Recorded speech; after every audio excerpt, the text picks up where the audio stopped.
How's it going, ladies and gentlemen? Welcome back to episode 32 of the Sick Podcast with your boy, That Leafs Fan. Ladies and gentlemen, the playoffs are on the horizon. The Leafs are just a few points away from getting the X near their name. Matthews hitting 60, Samsonov resurging his season, and more. But first, producer, roll the tape. Turn up your volume. Because you're about to listen to The Sick Podcast. With That Leafs Fan. They score! They score! Holy mackerel, they score! Morgan Riley! Mo Riley! The Leafs have won it! They're going to the second round! Do you believe this? Holy mackerel! The sickest Toronto Maple Leafs podcast. It's gonna be sick. Ladies and gentlemen, finally, Auston Matthews has hit 60 goals again on the season. Do you remember, if you've been around since the beginning of the episodes to start the season, I said three things I was going to look out for. Number one, I said that Joseph Woll at some point was going to be a starter. That happened. He's, let's say, tandem. Number two, I said I was excited to watch Matthew Knies flourish into a full-time roster player. He's done that. And number three, I said that Auston Matthews was going to elevate his game to a level we have never seen before. And ladies and gentlemen, for the second time in his very, very, very young career, Auston Matthews has hit 60 goals again.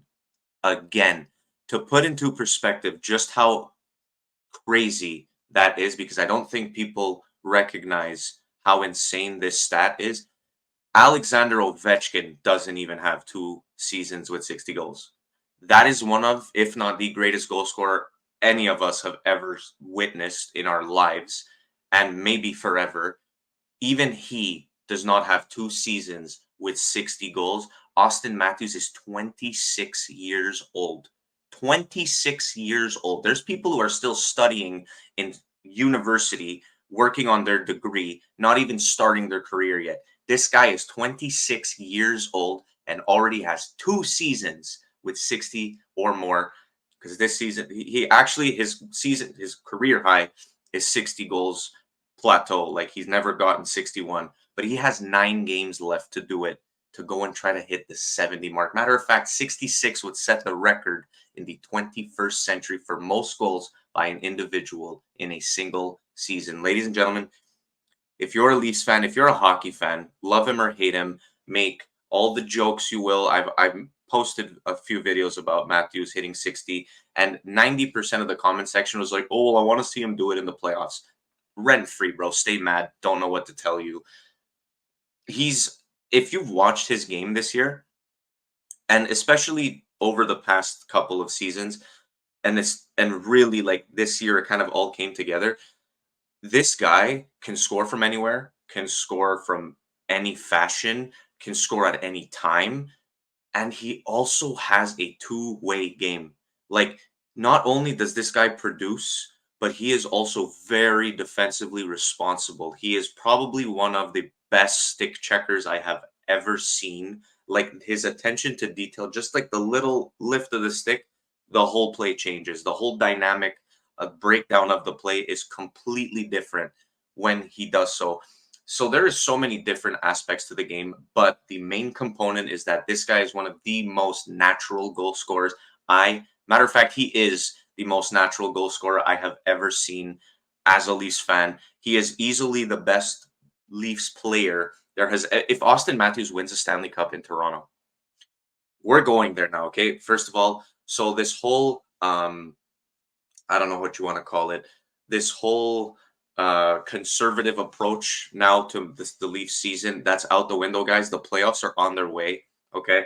And now it's no longer about, like little, like cool instances in a game or cool goals or stuff like that. Now it's about results. And if Auston Matthews remotely does anything not anything, if it continues doing pretty much exactly what he's been doing, we might honestly be witnessing the greatest Leaf of all time for a very long time, like being Auston Matthews. And there's so much more to talk about than just Matthews, by the way. I just wanted to start with that because like I still don't have words to like 60 goals and you still have 10 games to go is absolutely stupid.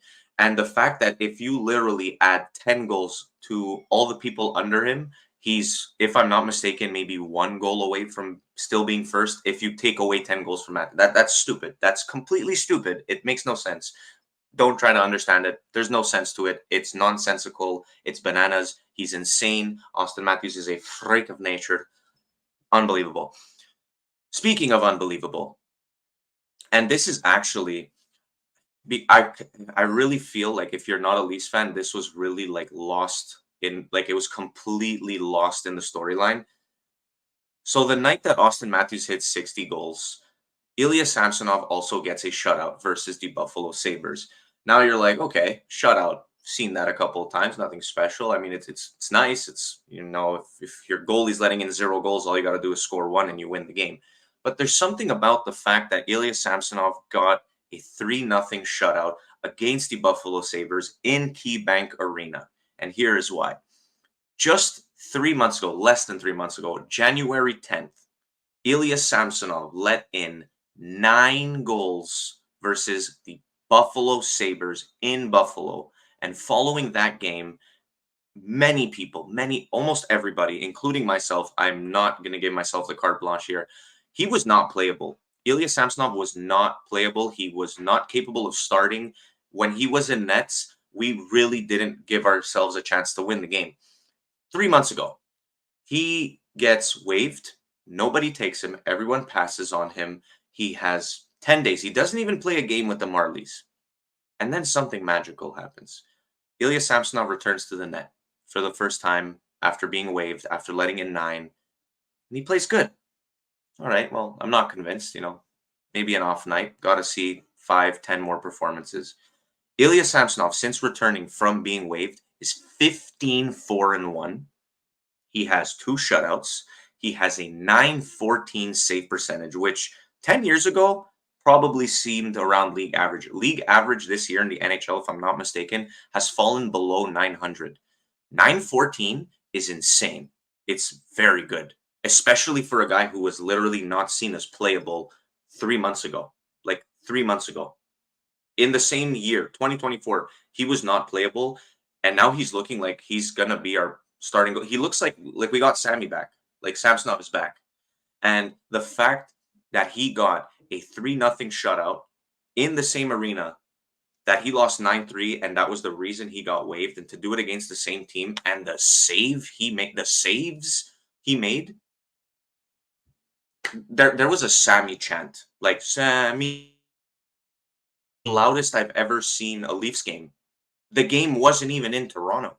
It was in Buffalo. Granted, it's close. There was literally Matthews. I think there was like 9 letters or 8 people, whatever. Matthews, I don't know how many letters is in the last name. Let's say 8, okay? There was 8 guys lined up with a letter on their jersey or on their shirt lined up that spelled out Matthews. First row in an opponent's building. I have never seen the arena that loud before. Anyways, I want to read this quote from Ilya Samsonov because honestly, this guy deserves the entire world after the entire league, many Leaf fans, again, including myself, absolutely obliterated this guy. We're just batching him, all right? Here's his quote following the 3-0 shutout in Buffalo when asked about it. He was asked, how does it feel right now after the last time you've been here that you lost 9-3? How does it feel getting a shutout in this building? This is what he says. I don't remember last time I'd be here. Last time, 9 goals. Fuck that shit. I feel good right now. That long time ago, I don't remember.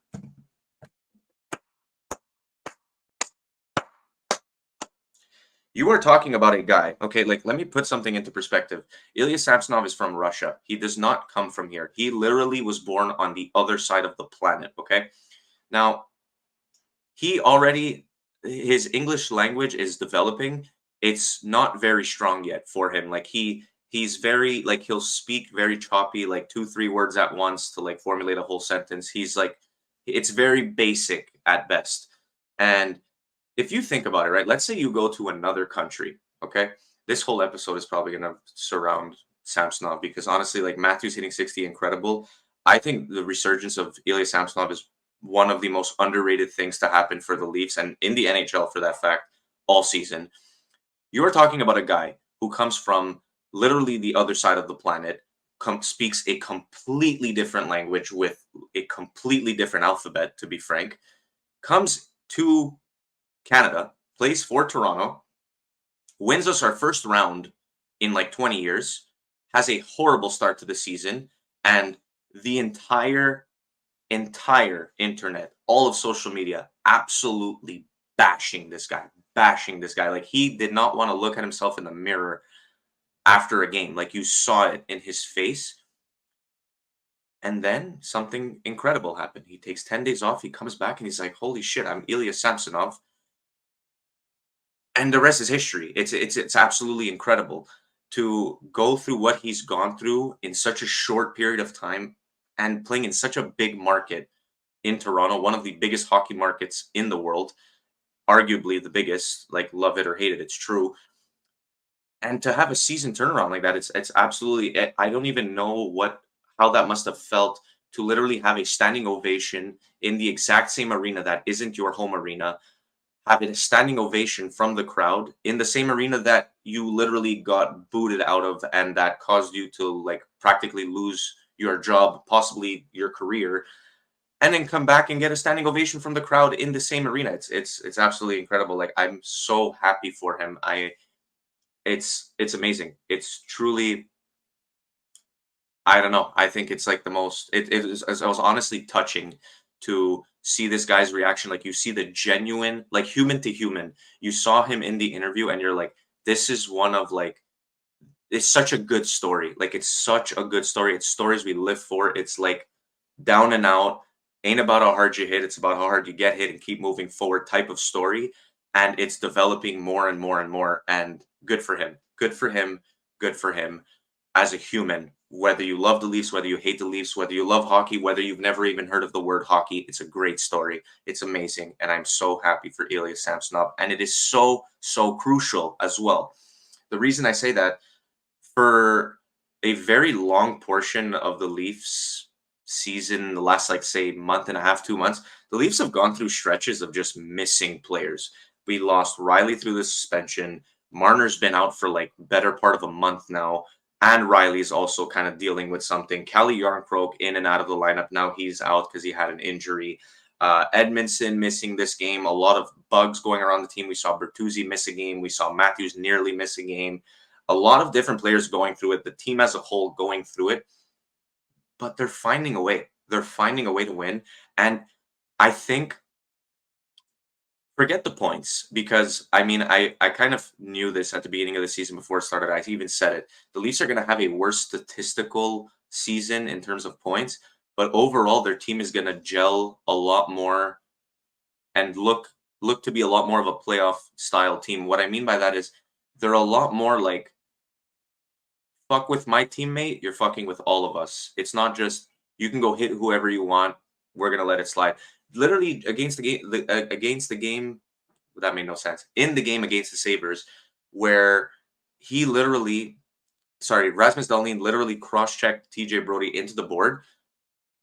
10 guys got sent off, like line brawl, and like man, Matthews didn't really do anything, but Domi was being a dog. Bertuzzi literally looked like he wanted to decapitate the heads of the entire Buffalo Sabres organization. You had just everyone just making an absolute mess on the ice from a cross-check. That's not something you see from Toronto. That's things you see from teams like Vegas, teams like Florida, teams like Boston, where it's like, touch him, you're dead. In Toronto, that's just like, touch him, congratulations, here's a medal. I'm not doing anything about it. That's what we're used to seeing. And this year, it's not like that. We have guys like McCabe, guys like Edmondson, guys like Simon Benoit, which, by the way, I am so, so happy they re-signed him to a 3-year deal. He's from Laval. Un petit gars de chez nous. Love to see it. Very happy about that. Very good contract too. Hard worker. Love it. Just so many things to like about the way that the season has gone. It seems like none of it makes sense, and that's why it makes sense. You follow? It's like everyone before the season's like, well, on paper we got worse. Our defense sucks. There's no depth on this team. Goaltending mid. Like all of these things, and like all of them have a valid argument. Like you have a point when you say that, but then you watch it and you're like, as the season progresses, it's kind of like when you're playing with a new group of people, even in like your local hockey team or local soccer, whatever team, where it's like as the season goes on, there's two things that can happen. You can either separate or you can start gelling together. This team has truly begun to gel together, like a lot. And I'm not just talking about like gelling together that like they're scoring 10 goals a night. I mean like gelling together in moments besides goal scoring, moments besides just winning the game. Like I mean like they're defending themselves, they're stepping up for themselves, they're looking out for each other, they're battling for each other. These are things that in Toronto we just have not gotten in the past. And it's things we are getting to see now, and it's truly incredible. And especially in the absence of some of our most key players, we were missing Riley. We've missed him. Riley's missed, including his suspension and a few games after, at least like 8 games this year. Marner's missed about 10 right now, and Marner's like the driving factor of this team. But in the absence of Marner, you've seen Domi step up, seeing the playmaking abilities that he has, although defensively, not a big fan. But he's really like, again, establishing, turning into what he was supposed to be on this team. Bertuzzi, after literally not being able to kick a soccer ball into a life-size net, is just scoring from anywhere, from behind the net now, and it's just everything is going in. Where it's kind of like you're seeing things happen where it's they're just not giving up. They're just going. There's that tenacity to it. And even like okay, I'm rambling on here, and get used to it because come playoff time, this is all it's going to be. I'm telling you guys right now.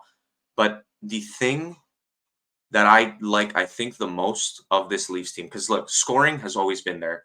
Defense, not really. Goaltending, always been a question. And these questions are still there. All those questions and all of those affirmations are still there. However, one thing in the playoffs, you guys know, okay? Take this. This is a pen. Let's pretend it's a whistle, all right? The whistle in the season is very close to the ref. In the playoffs, that shit goes in the pocket. All right, you can't call everything in the playoffs. You're not going to call 12 penalties on a team in the playoffs. It's not going to happen. Look at Florida. Or let me revert back to last year. So Michael Bunting on Toronto last year, he was a dog. He was a dog. But the refs, to keep your eye on one guy, not difficult. You look at him, you pay attention to him, you're going to call him on every single instance and infraction that he does.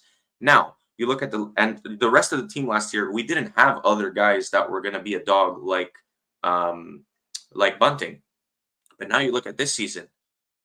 Okay, you want to call a penalty on Domi? Well, that's fine. All right. Oh, Bertuzzi's starting to mess around now. Oh, we're going to call a penalty on him too? Okay. Oh, shit. Jake McCabe just absolutely leveled that guy. We're going to call a penalty on him? Okay, maybe. Okay, now Simon Benoit absolutely levels you. Okay, well, we can't call everything now. Now Joel Edmondson's coming in like 80 miles an hour. Well, he definitely doesn't skate that fast, but probably like 6 miles an hour. But absolute force to be reckoned with, just coming into like you can't call everything, and that was one of the most frustrating aspects to the Panthers' run last year. It's that like you can call penalties, you're going to get power plays against the Panthers, but à un moment donné, you just can't call everything because if not, there's going to be 4,000 penalty minutes in a game, and it's just for the game of hockey, it's just the NHL's perspective, it's not good. They're not going to do that. So at a certain point, you can't call everything. And what Toronto's begun to develop is that same mentality. It's that we have so many different tenacious players on the team now, and guys who are going to battle and guys who are going to fight in front of the net. And if you touch our goalie in the crease, you're dead from like 5 different players. You can't call everything. I mean, unless it was like the end of the Sabres game where the refs just like, all right, everyone off, get out. Game misconduct.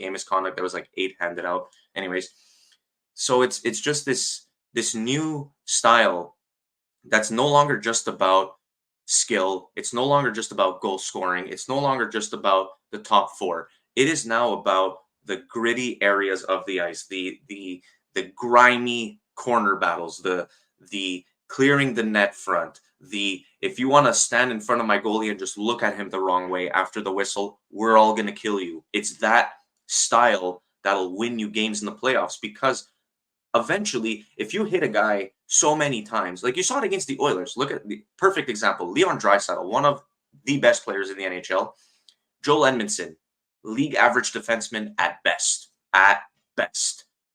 completely handled Draisaitl that game. Why? Because every time that Draisaitl skated past Joel Edmondson, cross-check to the face, cross-check to the teeth, cross-check to the back, in the neck, to the hip. Always, always, always, always. Even though the puck's not around them, little hit, little shove, elbow to the jaw, whatever.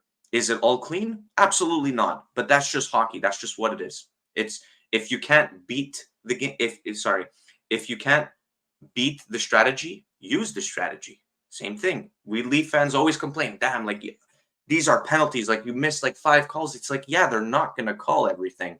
So let's just adapt the strategy and say, all right, well, if they're not going to call everything for them, then they're not going to call everything for us. That's what I like about this team. That's what I find that is something truly different. And it goes such a long way. Like you saw how Sam Bennett and Nick Cousins, like these just like you hate these guys. You can't stand them because they're just always up your ass the whole game. And now we finally have a sort of presence of that on our team as well. And I think it'll help us match up to these bigger teams because Toronto's not that small anymore. And like, I'm not talking about Ryan Reeves. Like, to be honest, don't want to see Ryan Reeves start more than like maybe 1 or 2 playoff games this year. I really don't. I just know. Like, if he's a locker room guy, I leave him in the locker room. Like, I don't need him on the ice. He's a robot. No offense. He's a tool on the ice. He's not good. But like, we actually have like defense, like Simon Benoit. You look at his underlying numbers. Like, this guy is not special. But Jesus Christ, does this guy work his ass off all the time? Like, he's fighting for his job. He's fighting for his career. If he does not play good one night, he'll literally get scratched for 3 games. He can't afford to do that. So when every time he's on the ice, he has to make use of it. And there's a lot of different players like that on our team where it takes. Look, obviously the Leafs need their top 4 here. Marner, Matthews, Nylander, Tavares, sure, needs to perform in the playoffs. That's a given because if they don't, we're not going to win. But they should, first of all, because it's their job. Every team's superstars need to show up in the playoffs. If not, you're not going to win. That's just how it is. But there also needs to be that, like, the second line of defense in terms of like team structure where you really need to have other guys on the team who also play their role to a T, and like the guys who are going to work and give the guys a chance, like the superstars, a chance to like catch their breath again. But you can trust the guys on the ice while your stars are like resting to get back out for the next shift. And we've seen that. We've seen Bobby McMahon come out of absolutely nowhere. Bertuzzi starting to score a ton more. Holmberg even contributing. Like, like these are players like Robertson, a bit iffy. But like we're seeing all of these players like aside of our superstars just contributing to the game in their own ways, whether it be hits, blocks, penalty killing minutes, killing time, being defensively responsible, scoring a few, setting up a few. You know what I mean? It's I think the Leafs are a lot more deep than people give them credit for. A lot more deep. Now, I'm not saying that they're deep compared to other standout teams, say like the Stars or a team like the Panthers, or I don't think they're that level of deep, but we're also top heavy. But for the like considering how top heavy we are, I don't think people give enough credit to the Leafs for the depth that they've accumulated from nothing for what they had. Like for the resources and money we had left, Tree Living really didn't do that bad of a job yet. Like we're gonna see in the playoffs, but like from what it looks like, he really didn't do that bad of a job. Wow, that was like 6 billion words before a breath. That's what the playoffs are gonna be. I can't wait. We got 9 games to go. We have a huge game tonight, a huge playoff indicating game tonight against the Panthers. Gonna be a nice test. It's gonna be a nice test. Then on Wednesday, we get the Tampa Bay Lightning. And then on Saturday, we get the Canadiens. It's going to be an interesting week. It's going to be an interesting few weeks. But it's all about playoff preparation from right now. It's all about preparation. It's all about the guys putting in the work every single shift. It's about no longer playing for season points. It's about getting ready for a journey that hopefully lasts a lot more than a week and a half. And I'm excited to see it. I'm excited to see it. I want to hear from you guys in the comment section. What do you guys think the Leafs are headed towards in the playoffs? I want to know, like, how do you guys feel as Leaf fans? How do you guys, if you're someone outside looking in that isn't a Leafs fan, that sees zero strings attached, and you look at this team, what are your actual thoughts on them? I want to hear, seriously, because I know I'm biased. Like every other diehard, I have a bias to my team. I'll always try to like be optimistic while pessimistic at the same time. I want to see like the middle people. Like, what do you guys think about it? But guys, that is going to be it for today. Thank you so much for watching. If you did enjoy the episode, please make sure to drop the subscribe, hit the like button. Love words. Playoffs are coming. The playoffs are coming, and I can't wait. It's the best time of year. It ain't the summer, it ain't the winter, it ain't the spring. It's the playoffs. That is the best time of the year, and we're going to be here the entire way through, hopefully for a lot longer than a week and a half. Thank you very much for watching. I'll see you guys in the next one. Go Leafs, go. And that's a wrap. Hope you don't miss us too much until next time. Follow the Sick Podcast with That Leafs Fan on YouTube, Facebook, Google Play, and Apple Podcasts.